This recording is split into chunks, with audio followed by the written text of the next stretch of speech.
cenário de constantes transformações na política do Espírito Santo, o tema da vez aqui que vai ser tratado por nós, Luciano Rangel, Eduardo Maia, colunista do jornal A Tribuna, e Tomás Tomasi, cientista político, é a Federação Republicanos e MDB. Quais são os impactos desta federação, Eduardo Maia? Então, Luciano, é um cenário que muita gente está aguardando para ver o que de fato vai acontecer. É mais uma federação aí no tabuleiro entre republicanos e MDB, e mais ainda estão por vir, podem estar por vir, como PDT e PSB, enfim. Tudo isso, todas essas movimentações só vão acabar em outubro, quando for a data limite ali para tudo já estar coordenado. Então, até lá, a gente deve ter muita coisa ainda nova a respeito disso. Republicanos hoje no Espírito Santo é comandado pelo ex-presidente da Assembleia, Érico Musso, e também indiretamente pelo prefeito da capital, Lorenzo Pasolini. Qual que é a situação? Se ficar com republicanos, muita gente que é do MDB pode sair do partido, pode ter de sair do partido. Por quê? Porque são dois projetos antagônicos. O projeto liderado pelo Érico Musso, pelo prefeito da capital, é antagônico ao governo do estado. E quem que é o presidente do MDB hoje? É o vice-governador Ricardo Ferraço, que tem total pretensão de disputar o governo do estado na próxima eleição. Então, caso a federação, o comando da federação caia no colo de, por exemplo, o Érico Musso, muito provavelmente Ricardo Ferraço sai do MDB, Euclério Sampaio sai do MDB, Guerino Balestrace, secretário de Repactuação do Rio Doce, também sai do MDB. Então, é um cenário em que os governistas não querem que aconteça de forma nenhuma. Querem que mantenha o Ricardo Ferraço dentro do MDB. Já do outro lado, o que acontece? Se cai no colo de Ricardo Ferraço, além de aumentar a estabilidade de Ricardo para disputar o governo do estado, também possivelmente pode atrair novos aliados. Por exemplo, até Messias Donato, que hoje é do Republicanos, ele pode se transferir para o MDB, já que é um deputado federal totalmente leal a Euclério Sampaio, prefeito de Cariacica. Então, esse movimento pode acontecer. E caso caia no colo de Ricardo Ferraço, além dele continuar à frente do MDB, ele vai ter cada vez mais força, né, Tomás, para tocar esse projeto adiante. O que tá em jogo aí? Ricardo Ferraço é amigo pessoal de Baleia Rossi, deputado federal e presidente nacional do MDB. Ricardo Ferraço já foi senador. Então ele tem com ele, e além do fato de ele ser vice-governador, e vai ser de uma forma ou outra governador, se Renato Casagrande sair para disputar o Senado. Então esses fatores podem pesar em favor de Ricardo Ferraço, enquanto do lado dos republicanos pesa o fator de que o partido tem 2 deputados federais, que é o que aconteceu no União Progressista. Por que o PP comanda União Progressista? Porque o Progressistas tem deputados federais e o União Brasil não. No caso do Republicanos, os republicanos têm 2 e o MDB não tem nenhum. Mas, levando em consideração que Ricardo é vice-governador, isso pode pesar para o lado de Ricardo. Se vê, assim, analisando o momento, que é uma mudança, as peças desse tabuleiro, os políticos, os líderes partidários, são profundamente afetados por esta movimentação. Tomás, o vice-governador Ricardo Ferraço tem uma posição importantíssima nesse cenário, nesse tabuleiro político. Como é que você analisa isso? Olha, em primeiro lugar, é importante entender que se tornar a realidade essa federação, Republicanos-MDB, é uma federação muito grande, uma federação representativa e poderosa. Vale lembrar que o Republicanos elegeu 41 deputados federais no Brasil como um todo, e o MDB elegeu 42 deputados federais. Eles estão no mesmo tamanho praticamente, mas isso tem grande representatividade em tempo de televisão e fundo partidário e fundo eleitoral para as eleições, né? A federação, a gente já explicou em outro podcast, quando ela ocorre, ela acontece muito semelhante com uma coligação como era no passado, só que com aquele compromisso de futuro, né? Depois no Congresso Nacional, nas eleições municipais, eles vão ter que permanecer aliançados. O vice-governador Ricardo Ferraço é um ator político importantíssimo no cenário do estado do Espírito Santo, mas também já foi um senador muito importante da República. Então, ele tem grande relacionamento em Brasília com todos os partidos, não só com o MDB, mas existe uma proximidade com o presidente do MDB, Baleia Rossi, e para além disso é exatamente o que o Eduardo acabou de falar. Ricardo Ferraço é vice-governador e em março do ano que vem assume como governador, ou seja, o MDB está de olho olho nisso e o próprio Republicanos vai estar de olho na capacidade que Ricardo vai ter de compor chapas de deputado federal, deputado estadual. Então eu julgo que ele tem grande potencial para assumir e estar à frente dessa federação. Com esse passo e os compromissos que nós temos visto nas movimentações políticas, por exemplo, relacionadas à federação do PP e União Brasil, a federação UP, né, que estão chamando, Ricardo Ferraz, se tiver no seu palanque, todos esses personagens e esses partidos, ele se torna muito forte na sua projeção de pré-candidatura ao governo do Estado. Uma outra movimentação importante é o União Progressistas, que está sinalizando abraçar o projeto político do Palácio Anchieta. Analisa para a gente isso, Eduardo. Sempre foi um objetivo muito claro de Renato Casagrande ter o Progressistas com ele, porque é um partido muito grande no Espírito Santo e também em nível nacional, traz tempo de televisão, traz fundo eleitoral, como o Tomás disse, e essa intenção aumentou ainda mais quando eles formaram essa federação com a União Brasil. A análise é a seguinte: o deputado federal Josias da Vitória começa a dar indícios, começa a dar sinalizações já claras de que vai sim abraçar o projeto de Ricardo Ferraz. Da Vitória tem dito até que Ricardo é a bola da vez.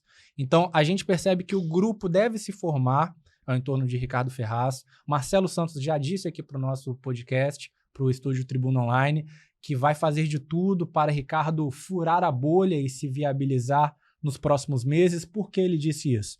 Porque Ricardo ficou muito tempo na Secretaria de Desenvolvimento. Então, o Marcelo até usou o exemplo. Poxa, enquanto a gente inaugurava várias obras pelo Estado, Ricardo estava mergulhado, estava trazendo investimento para o governo, mas estava mergulhado. Então, agora nós, como União Brasil, isso nas palavras dele, e nós, como União Progressistas, temos que abraçar Ricardo e fazer com que ele fure esta bolha e se viabilize. Então vai ser esse o objetivo do União Progressista a partir de agora, abraçar o projeto de Ricardo e fazer com que ele se viabilize. Entretanto, da Vitória, como é um player muito importante, como o nosso Tomás já disse, a expressão kingmaker, né Tomás, do parlamento, ele também sabe a importância que ele próprio tem e que a federação tem nesse jogo todo. Então, ele admite que vai, sim, discutir a majoritária. Como assim? Sabe o peso que tem a União Progressista e vai colocar as cartas na mesa. Vai falar, nós estamos nesse projeto, mas nós precisamos ter uma garantia, talvez uma vaga ao Senado, talvez uma vaga vice-governador, ou até mesmo ao governo do Estado. Embora o da Vitória diga que Ricardo Ferraz é a bola da vez, ele também diz que se algum movimento mudar, se Ricardo, por exemplo, quiser optar por recuar, o nome dele está à disposição para disputar o governo do Estado. Então o cenário é esse. Tomás, assim, para além dos kingmakers, né? Eu acho importante você, como cientista político, e a sua posição aqui é muito interessante na nossa conversa, que é também de nos orientar, trazer a sua visão como cientista político dessa situação toda. E seria interessante para o nosso ouvinte, que nos acompanha, tentar entender como é importante para a consolidação de uma candidatura essas movimentações partidárias. Porque nós sabemos que há casos na história que o candidato sozinho, ele vai construindo a sua candidatura. Mas sem um apoio partidário, isso fica muito difícil. Como é que você explica isso para o nosso ouvinte?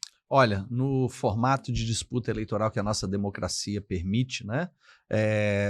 Os partidos eles são importantíssimos, muito pelo tempo de televisão, pelo espaço que você tem numa campanha majoritária importante, como a de governador, por exemplo, de senador e presidente da República, que é o que vai acontecer em 2026. Mas, para além disso, você também precisa de recursos, que no caso, o financiamento agora, ele é público por meio do fundo eleitoral, tá? Sobre a federação União Brasil e PP, é importante destacar exatamente o que o Eduardo acabou de falar. A gente vem repetindo muitas vezes aqui, eu gosto de usar esse termo. Para mim, o PP sempre foi no processo eleitoral anterior,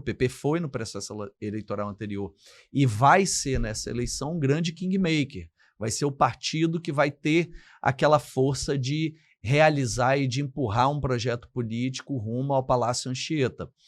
Para além disso, essa federação União Brasil e PP, ela é muito forte no âmbito nacional, mas no Espírito Santo, para além de ser forte, ela é harmônica.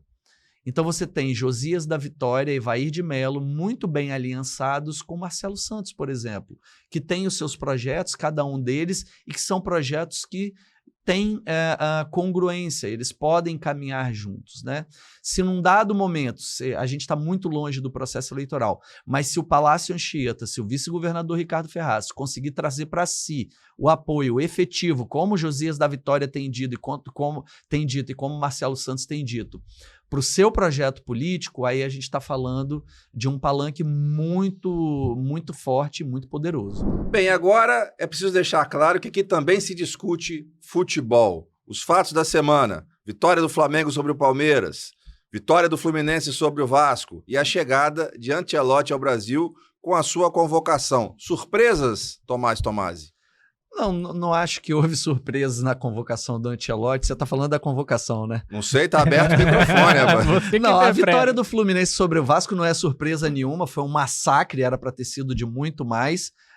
Fora brincadeira, acho que o Fluminense jogou bem, mas os 2 gols foram gols inesperados. Um gol contra e um chute do Guga do meio da rua que atingiu o ângulo, mas foi uma vitória merecida do Fluminense sem clubismo, de verdade. Eduardo também vai concordar comigo. Foi de conta esse massacre? 2-1. Ok. Foi uma goleada de 2-1. Eu fiquei muito feliz com o resultado. Agora, sobre a convocação do Ancelotti, eu gostei. E muito mais do que isso, eu tento sempre ter um olhar positivo sobre as coisas e, sobretudo, sobre o futebol. Algo me marcou, por exemplo, na coletiva de imprensa de apresentação do Ancelotti, que foi o momento em que o presidente da CBF, que acabou de assumir o cargo, e aqui eu não quero entrar em nenhuma polêmica de CBF, presidente de CBF, mas tem muita política e muita ciência política no contexto da CBF, que a gente pode discutir em outros momentos, não sobre futebol, mas a CBF.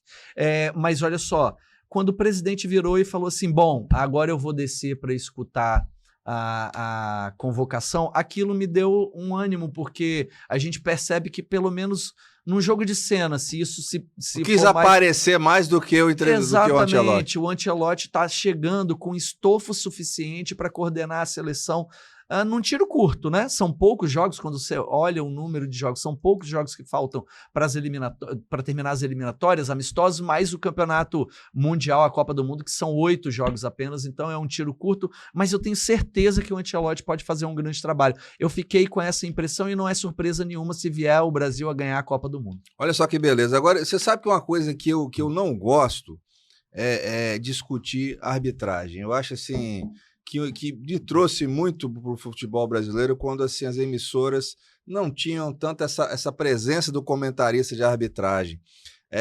Eu acho que desgasta. Mas no jogo do Flamengo houve alguma injustiça, Eduardo Maia? Olha, pessoalmente eu acredito que não. Acredito que os pênaltis foram até bem marcados, mas o que me incomoda é quando o torcedor só olha para o outro lado, né? O pênalti, por exemplo, pro Palmeiras, o primeiro, onde a bola bate na mão do Varela, até pode ser que role algum tipo de conversa. Poxa, tava dentro da área, não tava, pode ser que role. Mas o torcedor do Palmeiras parece ignorar isso completamente e chamar de Varmengo, né? Então, que todos os pênaltis pro Palmeiras são perfeitos, que o jogo que teve contra o Sport, por exemplo, perfeito, e só o pênalti a favor do Flamengo tem uma intervenção da CBF, e é algo que o Abel Ferreira, nesses 5 anos de Palmeiras, sempre traz. É algo, acho que, cultural, essa reclamação que o Abel faz pós-jogo, de certa forma, até às vezes mal educado com a imprensa. Então é algo, acho que, cultural do Palmeiras. Acredito que os pênaltis foram bem marcados, sim, mas essa cultura de reclamar do árbitro, e tem até narrador hoje em dia contra tudo. Ah, meu Deus, mas 8 minutos de VAR, poxa, você prefere que o pênalti seja bem marcado ou esperar 8 minutos, né? Eu não consigo entender muito bem isso. Eu prefiro que o lance seja revisto, seja 10, 15 minutos e seja bem marcado, do que o lance ser mal marcado. Então, eu acho que tem uma cultura de reclamação muito forte ultimamente, Luciano. Agora, da tabela do Brasileirão, os clubes que estão na frente ali, vai sair o campeão brasileiro, Tomás? Você tem um favorito para além do clubismo? Você vê times que estão se destacando não, já? Ele não pode falar que o Fluminense é favorito, não é impossível. Meu Deus do céu, não me deixa nem responder. Eu tava aqui formulando uma ideia de que eu acho que o pênalti no Arrascaeta foi pênalti. Eu tenho dúvida em relação à mão lá no lance. Só deixar isso claro, sem clubismo de verdade. Sem clubismo de verdade, respondendo sua pergunta. Para mim, o Campeonato Brasileiro tá na mão. É muito longo, falta muita coisa, mas acho que Palmeiras e Flamengo são os grandes favoritos aí. Surpreende a presença do Bragantino, que está se consolidando ali na frente, e o Cruzeiro, que está reequilibrando. Acredito muito no Cruzeiro. O trabalho está Exatamente. sendo feito no Cruzeiro, hein? Que, Eu assim, concordo, eu acho que o Cruzeiro se reequilibrou e tá ali na frente. Mas no último podcast eu falei que eu acho que o Fluminense vai desempenhar bem, eu acho que vai. Aí sobre os pênaltis, né? 2 pênaltis claros em jogos.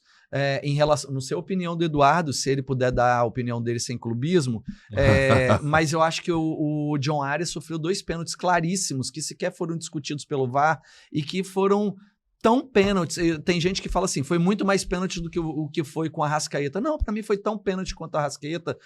Tem um pênalti do João Arias que a camisa dele é puxada longamente e o árbitro sequer vai pro VAR, entendeu? Então, assim, ali impactaria, por exemplo, em 2 pontos contra o Vitória. O jogo do Botafogo tava 1-0 pro Botafogo, houve um pênalti claríssimo, não foi marcado, o Fluminense empataria, era a final do jogo. E o jogo acaba 2-0 porque o Fluminense teve que avançar as peças e se arriscar. Então, mudaria a história do jogo, esses 2 pênaltis mudariam, por exemplo, vamos somar aí mais 3 pontos para o Fluminense, estaria com 23 pontos, estaria com 20 pontos, por exemplo, estaria lá na frente, entendeu? Disputando aí com esses times. Desculpa a imprecisão se eu falei a pontuação errada no momento aqui, mas traria mais 3 pontos para o Fluminense. É óbvio, como o Eduardo falou, que o Fluminense não vai brigar por título. Não tem condição, não tem elenco para isso, mas o Fluminense está brigando por vaga na Libertadores. Isso é muito bom para quem é tricolor.